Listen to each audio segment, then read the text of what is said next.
1,803. I believe so. Let me make sure that I'm on. Make sure that everything is rolling. Little.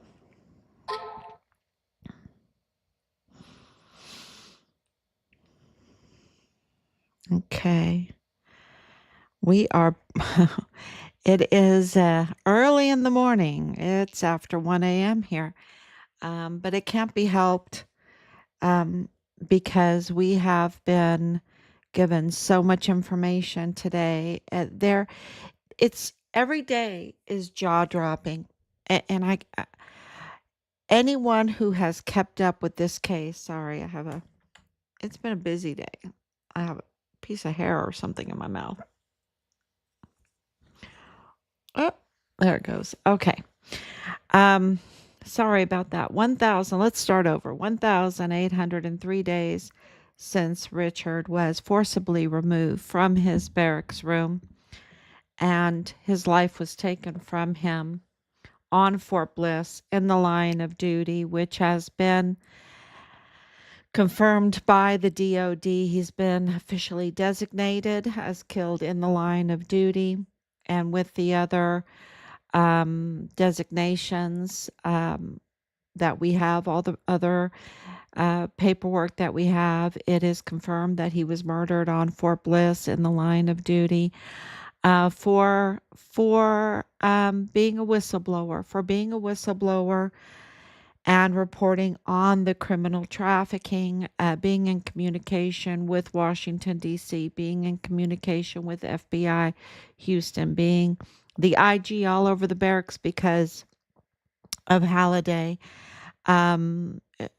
reporting multiple times to CPS, Child Protective Services, um, being in communication with 911, um, and of course, um, constant communication with CID on Fort Bliss and his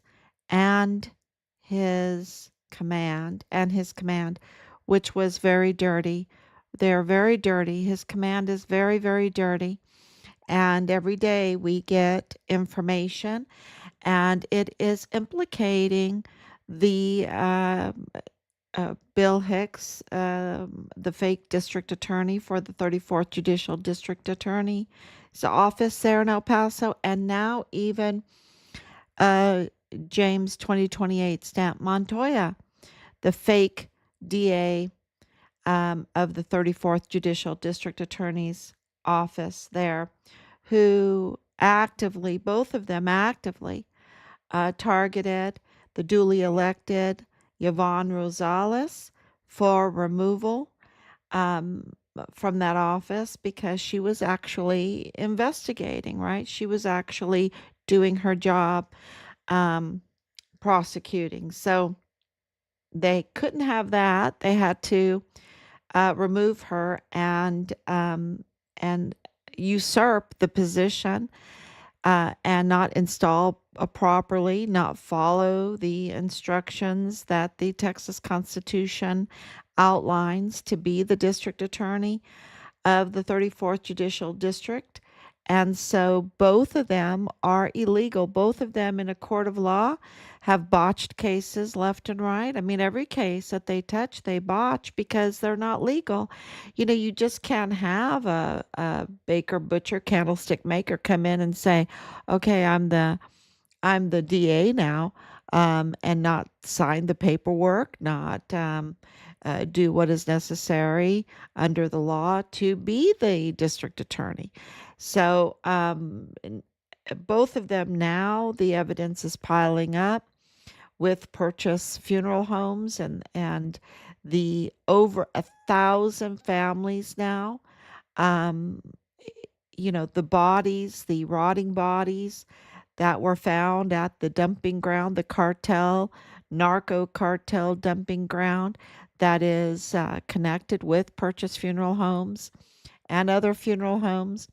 But because that entity, they share all kinds of stuff, with this, just pile up these bodies and for crematorium or And some of those bodies are as old as 5 years old, as old as 5 years old, which, just brings shivers to us and tears because there is a real chance that some of those remains are Richard's, that they are Richard's, because well,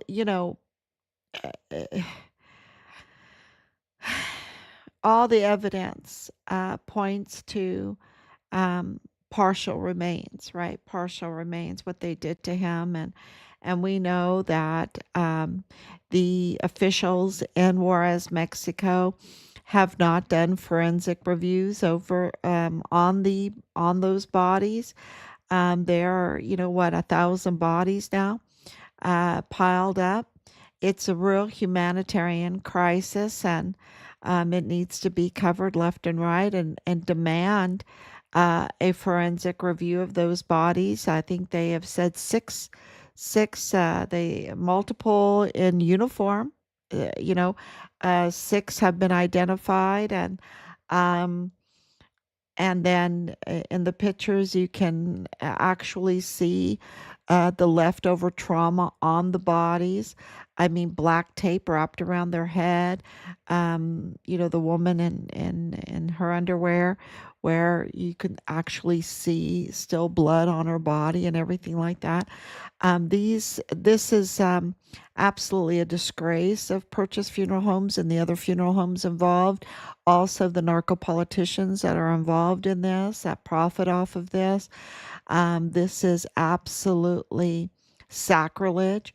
They have no, this is a religious problem, the only religion that is just will give us the dignity of the human body. Corpus Christi is Christianity, really.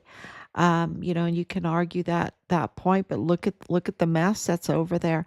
They just pile up bodies. Where's the human dignity in the Corpus Christi, right? Where's it's just so sacrilege. It's just these are really demons, absolute demons.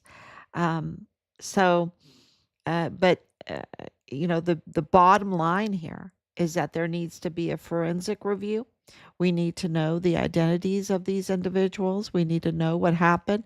And what we're hearing today is that there are officials now that are asking questions like, we need to have a forensic review of these bodies to check to see if there are organs missing, that organ harvesting has been taking place in the area, where could it be even in El Paso? Because you have to understand, and I've been on this for uh, I want to say years. I want to say years. But for a long time, maybe it just seems like a long time, I've been on this about Mario Raskin Ortiz being up to no good. He's the chief medical examiner. He's unqualified. He absolutely lied to come over on his visa, which his visa is invalid, so he's an illegal foreign national, and he was given this job. Um, and of course, the pay was approved by none other than Representative Veronica Escobar, who was a disaster handling $1.2 billion for the Biden and the Harris campaign for presidency. And she, I mean, he gets almost $500,000 for being an illegal foreign national that determines the cause and manner of death as a chief medical examiner, and testifies in court. And he charges for testifying in court. There's a newspaper article saying that he's charging for testifying in court when it's part of his job. I mean, can't he do that for his $500,000? And we know, we have confirmation, we have the hard evidence that the death certificates from the Walmart mass shooting victims are not right. They're not right. They've been tampered with, and so you know, uh, Could there be organ harvesting going on? This is um, the talk behind the scenes, the demand for autopsies and forensic reviews of these um, rotting bodies that were piled up in Juarez, Mexico. Um, what now? Over 1,000 of them. Um, it's just absolutely sickening. It really is, and it needs to be, and everyone needs to face this and say it and share it. If you want human dignity, if you want human rights and human dignity, this has to be frontline. This has to be frontline. Um, because this just cannot be allowed. This is going back in time to the worst type of humanitarian crimes. This is what this is. And um, to have fake prosecutors in El Paso, it just explodes the suspicions of, covering up this CCP cartel tied criminal trafficking in and even in the death trafficking, right? So not only in the child trafficking and in the sex trafficking with the woman or whatever, and all of the migrants and everything like that, but even in the death trafficking, and for disability benefits. And so we absolutely know they have an inside man in death benefits and disability benefits. Um, in the VA in El Paso. We know they have an inside man. We know that they even use uh, the death benefits and or disabled benefits as payoffs. So, like they're going to be doing their cartel activities, their criminal trafficking activities, and then for payment for the criminal operatives, they're going to use taxpayers' money to pay them off through granting them disability benefits or death benefits. I mean, think about that, think about how horrible that is.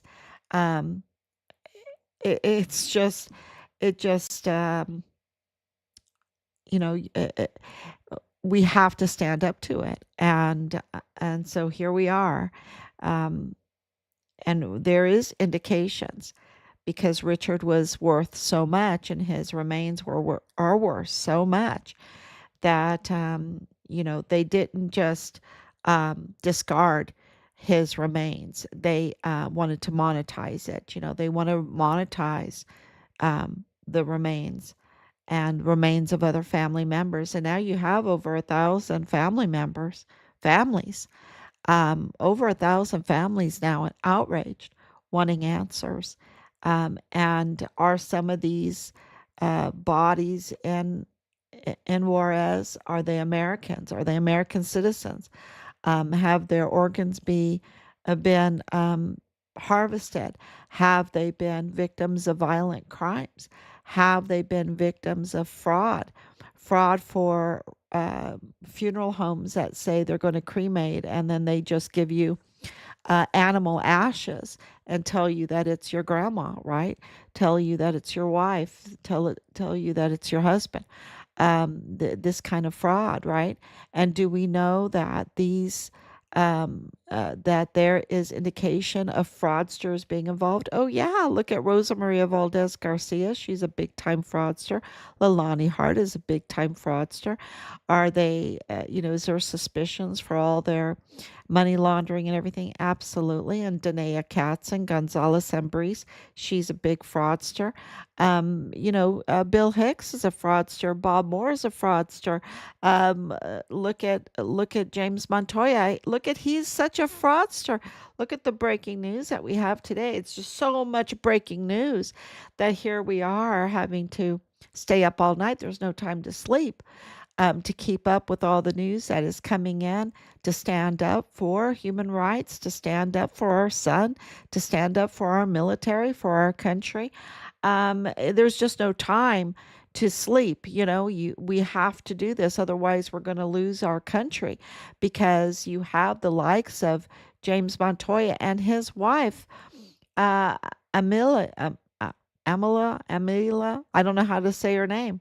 I do not know how to say her name, and I'm just sickened by the knowledge of her, because she was in the county clerk's. She worked in the county clerk's office, y'all, and she had absolute access to the fraudulent stamping, the 2028 stamp, to cover up his illegal installation into the district attorney's office. I mean, you can't make this stuff up. And she has ties. She has ties to people that are absolutely in this case. Uh, you know, um, and so the question is, because there's just so much going on with Western Frontier Trading, suing Nadal Baim and Isis Chavira, and they're all connected, y'all. And then to be connected to the FTOs, right? Connected to the FTOs, and you have to figure out what that is. Um, if they're connected to the FTOs, because we know that Nadal Baim is a Palestinian arms dealer, and if he's connected to an FTOs, and then if he's connected to the FTOs through Shavira, through Willie Moya, through Altura Alba, known cartel big shots, known cartel big shots, and in the media, right? Which tells you that the media is involved in all of this destruction, right? And because um, they have to use the media platform to discredit honest, good whistleblowers. They have to attack them. They have to discredit them. They have to paint a false narrative. I mean, our media, we really can't believe what's being said. And the whole thing with uh, today, the whole thing with Western Frontier Trading, with A&R Chavira Auto Group, which is totally tied to Richard's trafficking of Richard's vehicle. Um, it, and being tied to Bob Moore of El Paso Matters, being tied to the Chaviras, Western Frontier Trading, um, suing Nadal Baim and his wife Isis Chavira, who is, that all of this is a family unit. You have a fake El Paso ISD police chief in Manuel Chavira. Um, and then you have this fake DAs and another fake DA, and then you have a fake installation, fake timestamps, and you have the wife now of James Montoya absolutely having access to the fraudulent timestamp 2028 stamp. Um, uh, you know, Okay, so if she's aiding and abetting, this, it really brought this up. Um, Looking this up, if she's aiding and abetting an FTO, she's looking out for each count of what she did in that county clerk's without having a weapon, without, doing the crime herself. I mean, I'm talking about the taking of a life. Um, she's can face 20 years for each count that she's found guilty of, if she's found guilty of that. This is, the wife of a fake DA, but, having the thing is by them allowing him to stay in that position, which is, you know, uh, Ted Cruz, Representative Veronica Escobar, Governor Greg Abbott. They all know that he is a fake DA, just like they all knew that Bill Bill Hicks is a fake DA, okay? And the legislature, right? The legislature has been informed of this problem in El Paso. By allowing them to do this, um, staying in this position gives them access to aid and abet an FTO, okay? Gives them access. It gives Montoya's wife, Busmonte, uh, she's a Melendez, she's a Diaz, she's a, I mean, they're all connected, right? Um, and, you know, this is why I have to put together these articles, right? We have to sit back in our family and put together these articles, to put together the thoughts, because the information is coming in so quickly that we have to document it right away and post it right away and write these letters right away. And that's why we have to burn the midnight oil. That's why there's no time to sleep, because this is a national security threat with international implications, right? Uh, it's and I'm even going to, because we haven't even had 12 hours, much less 24 hours, to really wrap our heads around this new information that Montoya's wife is involved in all of this. But, so is Nadal Baim's wife, Isis Chavira.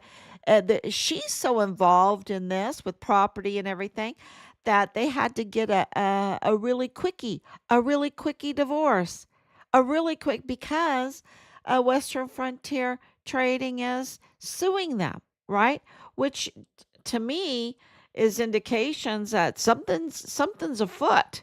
Something's afoot here. Something's going on um, behind the scenes. It looks like there's some indictments coming on, and people are trying to protect themselves. That's what hide things, right? Um, and you see that with, gosh,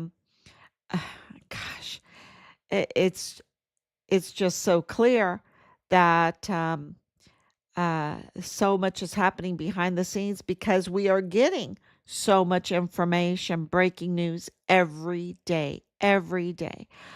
We had no idea that Montoya. Now, look, we have done open records.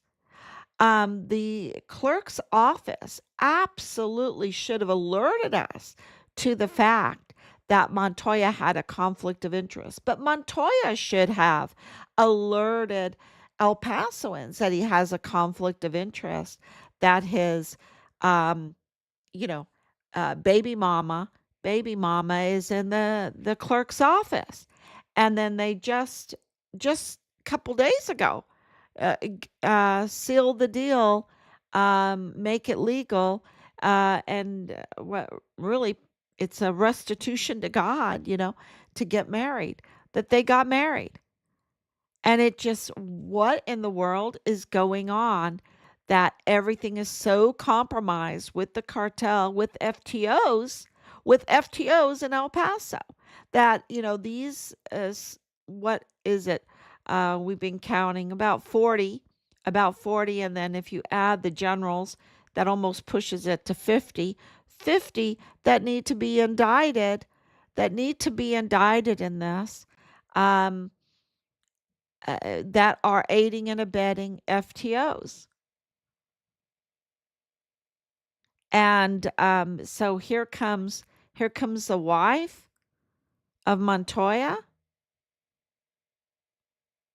I mean, you've got the wife of Bob Moore, Kathleen Gannon.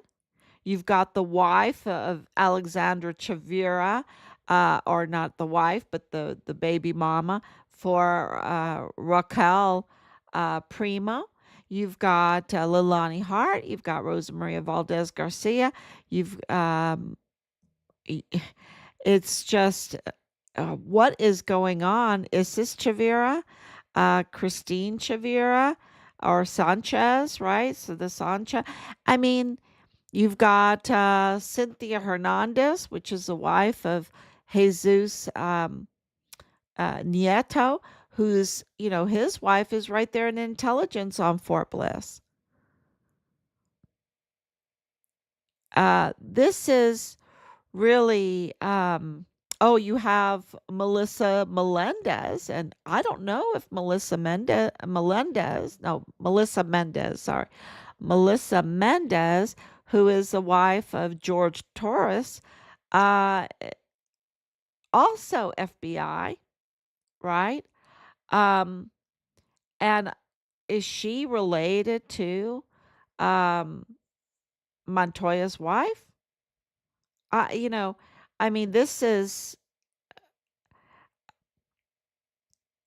yeah, this is so outrageous. So outrageous that Veronica Escobar would allow this. Of course, then she's a narco politician. And we know she's a narco politician because she agreed to pay an illegal foreign national, unqualified for the position, $500,000 of taxpayer money every year, right?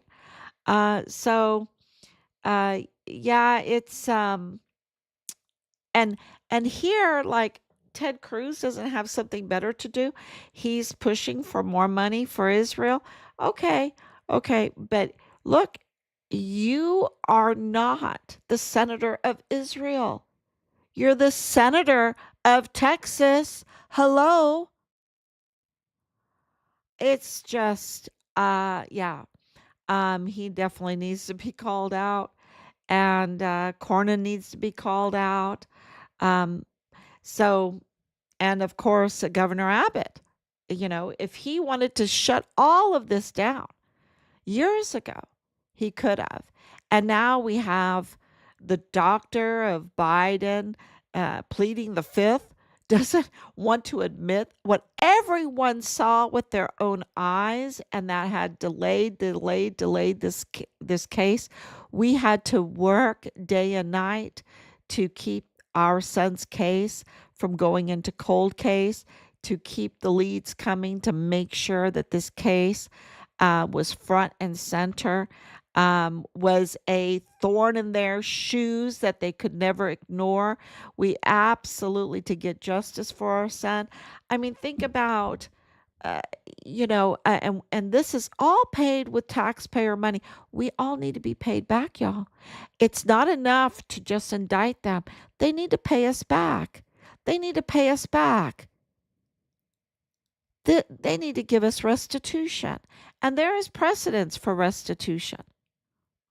Maybe that can be used to pay down the debt, right? They are just to send us all a check because we have been denied honest services. We have been denied honest services. And, and when you see, if they get away with it, then you have this whole funeral thing going on, right? Where people are getting their loved ones in urns that are not even their loved ones. It's just some animal roadkill. They burned and put the ashes in an urn and gave it to the families and charged them money. I mean, the level of evil. Because I don't even want to, it's beyond a scam. It's absolutely evil because then they get drunk and or take drugs or whatever and then laugh at us about it. Um, they live in the darkest of dark, right? And then they laugh about it while they're doing the most horrible things. You can't even call that a con job anymore. It's monetizing the death and monetizing organs of people, and these are sick people, y'all. They're so sick, and if they're doing it, it just it's like pollution. It's like it's Yeah, it is. I want to say a cancer, but it's worse than that, right? Um, it is just so toxic. It's a toxic release, and it makes everyone sick with it. Then we can't trust the food we eat. We can't trust uh, our churches that we go to. We can't trust um, our NGOs. Um, look at El Paso Community Foundation is totally a fraud. They were they were fraudulently distributing the monies from the Walmart victims funds. We have proof of that. And so, then all of our volunteer um, charity charity programs can't be trusted.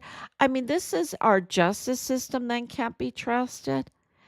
It's so toxic that you can't even open up the can of worms that the Epstein case is. You can't report on Richard Halliday's case because it's even a bigger can of worms than the Epstein because it involves national security and international implications. I mean, huge, huge. Instead of just bribing politicians and providing young, underage teenagers. This is talking about um, monetizing death and criminal trafficking, hundreds of thousands of children, and all kinds of the worst type of crimes against children at the youngest ages on films, and then and weapons. Can you imagine? These, Nadal Baim is a Palestinian arms dealer, and his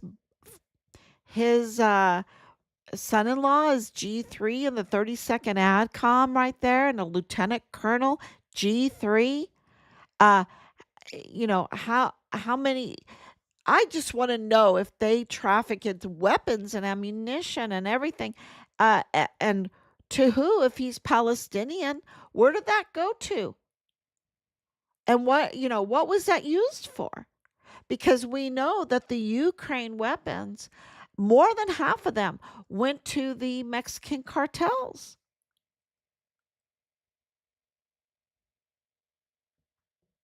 I mean, nothing can be trusted.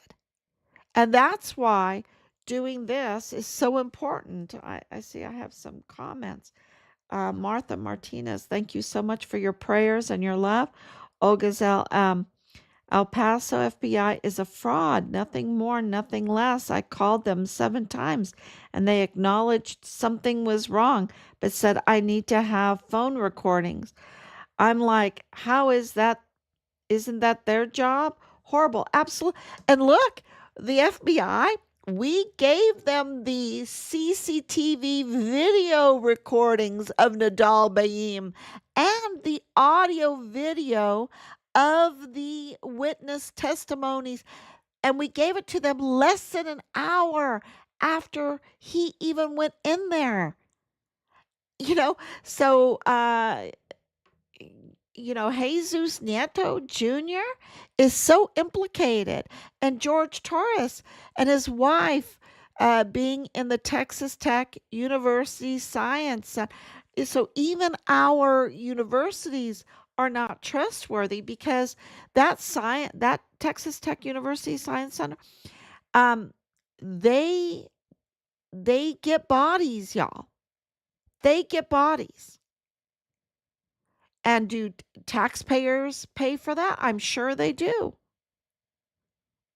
And they give money to Bob Moore.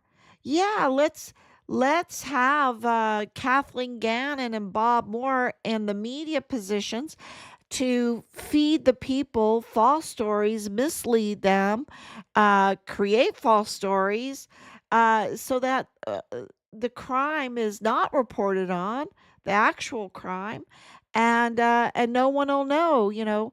Everyone's twisted then, and don't know what's really happening. And it's called grand theft larceny cover up because all this crime is for grand theft larceny. It's, you can get money, you can become wealthy three ways. You either work hard and earn it, you can inherit it, or it's grand theft larceny. Grand theft larceny. That's it. And these people chose grand theft larceny.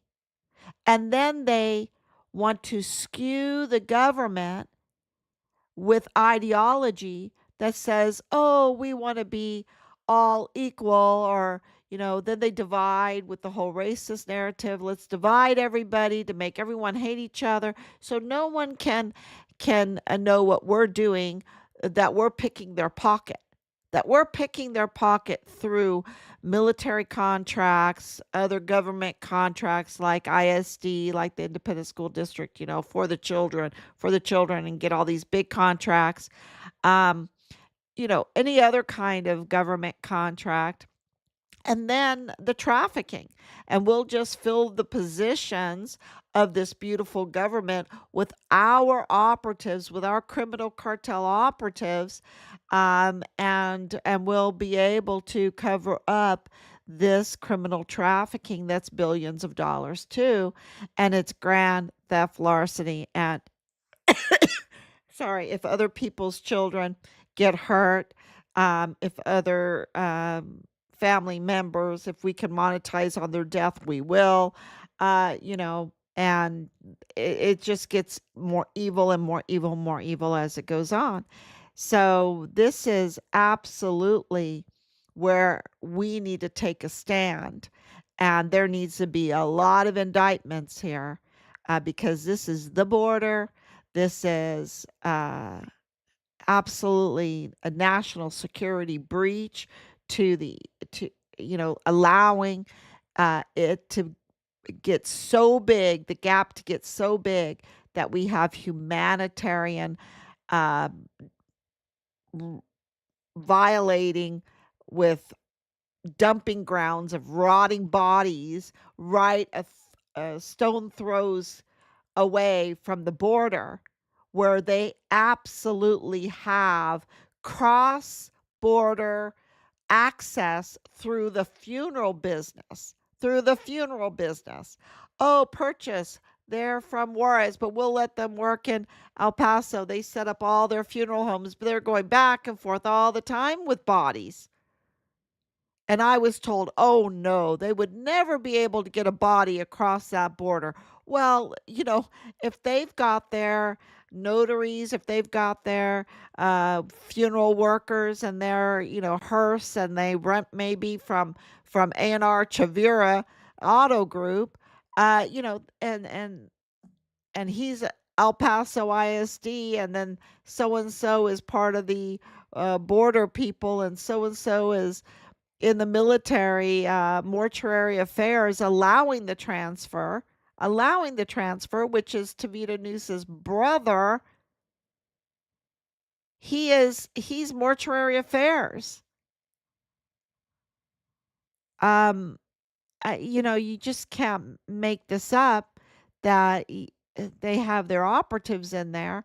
And so, it's these uh, people that place individuals in human resources, because they're the ones that place certain people in certain positions, and they just have like their little chessboard where they put their people in their certain positions so that they can get away with their criminal trafficking and demand these contracts and get these contracts to go through, and no bid contracts. Western Frontier Trading is a disabled veterans owned business. And where's a disabled veteran? Where is he? Huh? We have an idea. We have an idea where he's at. But that means that this company got no bid contracts. So it's grand theft larceny off of lies and lies and lies and tampered timestamps and tampered official documents. And they got so emboldened that, let me get my baby mama to, be in that office, where my 2028 stamp was facilitated to cover up my failed installation, meaning I couldn't sign my anti bribery statement. I wonder why. Why are they so afraid of signing an anti bribery statement? And you have him not sharing with El Pasoans, um, announcing. I mean, she wasn't even standing at his fake oath, right? She wasn't even with him. It's, they just conceal, they lie, they cheat. Um, they're just fraudsters, and they're very evil. They're very evil. And I can absolutely see where Richard absolutely could not tolerate it at all. He had to become a whistleblower. And, our daughter said, Mom, he could tolerate some things in the barracks and stuff, but if they were doing bad things to children, he would never tolerate that, Mom. And I'm like, you're right. You're right. He would absolutely take a stand. And he did. And they took his life, and they thought they could get away with it. When, when we received the in the line of duty declaration, that really opened a lot of doors, and we've gotten a lot of answers, and we absolutely are in full gear towards getting his remains and accountability. And do not doubt that. There's a lot from the very beginning. We were told, "Oh, you'll never know, you'll never get answers, you never this." Um, but the whole case was so absurd, and every day new information was coming in, and we knew it was absurd. Um, and our family, we just don't give up. We just don't give up. When we know that things are so uh, stinky, um, yeah, we absolutely have to have Richard's back. And so, and now it's, with your help, with your help, the sharing, the talking about this, we have, we're in full mode. And so I hope that when you come here and you see the breaking news every day, this was so much breaking news about the organs, um, harvesting, the officials. That in itself is huge breaking news. Who's reporting on that, right? And then the 1,000 families at the AG's office demanding the answers and the forensic reviews, the identification of these rotting bodies that they just piled up on top of each other. That's huge breaking news. And then the wife of James Montoya being in the county clerk, the very office who issued that or stamped that 2028 stamp, um, which tampered with official records to cover up for his failed installation. That's huge too. And then the whole thing with Western Frontier Trading, that is huge information. And we have even more. It's just we get this information in, and I have to think about it for a couple days to understand it, to understand all the legal implications of it, so that I could talk about it, because I don't even have notes in front of me. I try to do notes, but I just want to talk from my heart to you what I know. And what I know is that Richard's death was brutal and it was very valuable. I wanted to talk about El Mayo. I wanted to talk about El Chapo, because the El Mayo and the El Chapo and El Chapo's son, Guzman, right? Um, who just spoke out, uh, and gave information in a plea deal. And it was so upsetting to Mexico. We're like, okay, what did he say? Because Mexico is very upset about this plea deal with uh, El El Chapo, uh, Guzman's son, with his son that was extradited. Remember, there were 29 that were extradited right at the beginning of Scheinbaum's administration. You know, that is, when you understand that connection with Richard's case, you will understand how valuable Richard is and how afraid of Richard they were as a whistleblower. They were so afraid of him. They absolutely targeted Richard. And I'm talking about billionaires. El Mayo is a billionaire. El Chapo is a billionaire. And, uh, for them to be paying attention to Richard Halliday, tells you uh, a lot about Richard,